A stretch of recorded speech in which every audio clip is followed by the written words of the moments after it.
ও তাড়াতাড়ি দাও, খিদেতে পেট চুচো করছে। এই দেখো না, আমি যে স্যালাড করেছি, বানিয়েছি, একটু স্যালাডগুলো কেটেছি। এই দেখো কি কি বানিয়ে দেখেছো, আজকে রবিবার, সঙ্গে একটা করে লঙ্কা, আর এই দেখো বিরিয়ানি, দোকানের মতন তুলছি।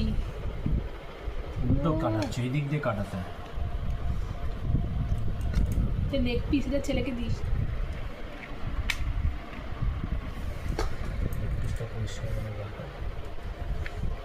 তোমায় কি দেবো বলো? যা খুশি আমি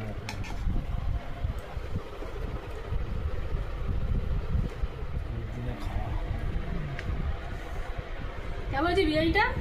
দারুণ দারুণ গন্ধ পেয়েছে কেমন? সেন্ট পাশের বাড়ির লোক চলে আসবে গন্ধ পেয়ে, কোথায় বিরিয়ানি হচ্ছে দেখি।